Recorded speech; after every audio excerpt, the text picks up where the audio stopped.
और एक और बड़ी जानकारी मिल रही है। आज बंगाल के दौरे पर रहेंगे गृह मंत्री अमित शाह। बड़ी जानकारी देते चुनाव को लेकर संगठन की कई बैठकें करेंगे अमित शाह। कार्यकर्ताओं की बैठक को भी संबोधित करेंगे अमित शाह।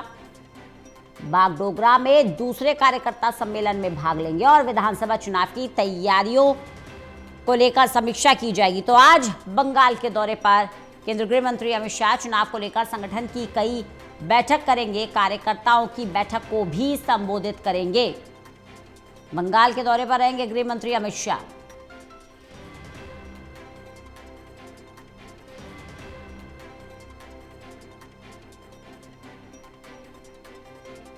आज बंगाल के दौरे पर रहेंगे गृह मंत्री अमित शाह। बड़ी जानकारी दे दें आपको, कार्यकर्ताओं की बैठक को संबोधित करेंगे।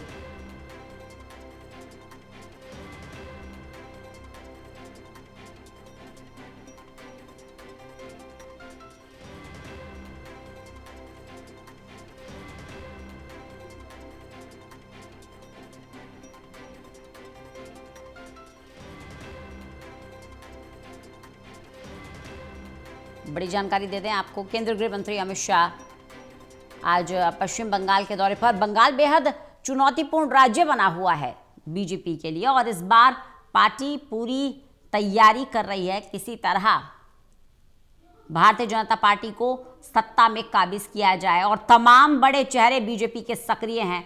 नितिन नवीन जो कि नई नई कमान संभाले हैं पार्टी की, नए नए अध्यक्ष बने हैं, वो भी बंगाल का दौरा कर चुके हैं। और अब अमित शाह पश्चिम बंगाल के दौरे पर। ललित नारायण कांडपाल हमारे साथ, हमारे असिस्टेंट एडिटर जुड़ गए ज्यादा जानकारी के साथ। ललित, पश्चिम बंगाल के दौरे पर केंद्रीय गृह मंत्री अमित शाह, इस दौरे को लेकर क्या अपडेट मिल रहा है? देखिए, अभी 2 दिन हुए हैं कि बीजेपी के जो अध्यक्ष बने हैं नए नए नितिन नवीन, उन्होंने अपने पहले दौरे की शुरुआत ही बंगाल से की और आज जो है अब गृह मंत्री अमित शाह जो है वहां पर पहुंच गए हैं। आज उनके वहां पर 3 कार्यक्रम लगे हुए हैं। लगातार वो 3 कार्यक्रम जनों को संबोधित करने वाले हैं। और अगर आप इन इलाकों को देखेंगे तो कहाँ पर वो अपना कार्यकर्ता सम्मेलन कर रहे हैं, नॉर्थ 24 परगना, ये एक ऐसा इलाका है जो कि बेहद हिंसाग्रस्त इलाका माना जाता है। और यहाँ पर भारतीय जनता पार्टी के कार्यकर्ताओं को पिछली बार कई जगहों पर जो है उनके साथ हिंसक बर्ताव हुआ था। तो गृह मंत्री अमित शाह हो या फिर बीजेपी अध्यक्ष हो, हर आदमी की यही कोशिश है कि अपने कार्यकर्ताओं के बीच में पहुंचकर बंगाल चुनाव की तैयारियों की समीक्षा की जाए।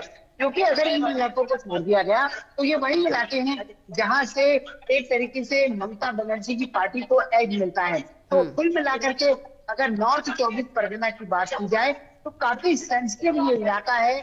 और जिस तरीके से यहाँ पर पार्टी काम कर रही है वो बताता है कि पार्टी इस बार ये तय कर चुकी है कि पिछली बार भले ही वो विपक्ष तक अपनी राह बनाने में कामयाब हो गई हो, लेकिन इस बार वो सत्ता में आने के लिए पूरी तरह से तैयार है और उसके लिए जो कुछ भी मेहनत करनी होगी वो पार्टी करेगी। जी ललित, जो स्थिति इस समय बनी हुई है पश्चिम बंगाल में, चाहे एसआईआर का मुद्दा हो, चाहे कानून व्यवस्था का मुद्दा हो, और अब हम ममता बनर्जी की भी बदली हुई राजनीति देख रहे हैं। लगातार मंदिरों का वो दौरा कर रही हैं।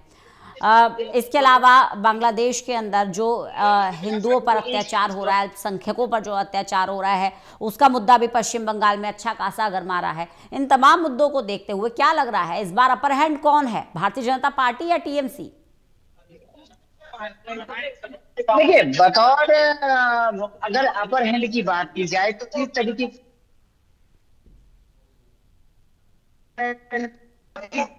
चल रही है और ममता बनर्जी की रणनीति में पिछले कुछ समय में बदलाव आया है। तो ममता बनर्जी की सरकार की रणनीति में बदलाव आया है। चुनाव से पहले उन्होंने अभी कहा कि वो महाकाल का मंदिर बनवाएंगी, उससे पहले वो लगातार जो है मंदिरों का दौरा कर रही है। दरअसल भारतीय जनता पार्टी ने अपनी रणनीति के जरिए एक मैसेज देने की कोशिश की कि ममता बनर्जी जो है वो हिंदू विरोधी नेता है और हिंदुओं का वोट बंगाल में एक बड़ी संख्या में मौजूद है। तो ऐसे में अगर ममता बनर्जी को हिंदू वोट नहीं मिलेगा तो उनकी सरकार वापस नहीं आ पाएगी। तो ऐसे में एक जो है इस बार ममता बनर्जी ने अपनी रणनीति बदलाव ये किया है कि वो अब लगातार हिंदू वोटों की बात कर रही है। हिंदुओं को जो है अपना इंप्रेशन देने के लिए मंदिरों में जा रही है, लगातार दौरा कर रही है और उनकी कोशिश ये है कि हिंदू वोटों को भी अपनी तरफ लाया जाए और भारतीय जनता पार्टी जो गलतफहमी फैला रही है उनको लेकर वो गलतफहमी को दूर किया जाए। तो ममता बनर्जी ने काफी सक्रियता से जो है वो काम किया है। और मैं एक जानकारी और भी दे दूं, कल ममता बनर्जी जो है दिल्ली की आ रही है एफआईआर के मामले को लेकर। अब कल भी वो हो सकता है दिल्ली में राजनीतिक पारा गरमाएगा और अपने सभी सांसदों के साथ वो मुख्य चुनाव आयुक्त से मुलाकात भी करेंगी। लेकिन आज गृह मंत्री अमित शाह का दौरा काफी महत्वपूर्ण है और आज की जो उनकी तैयारियां हैं, अब वो वहां से क्या संदेश देते हैं इस पर सबकी नजरें हैं। चलिए, बहुत बहुत शुक्रिया ललित हमारे साथ जुड़ने के लिए, इस जानकारी के लिए।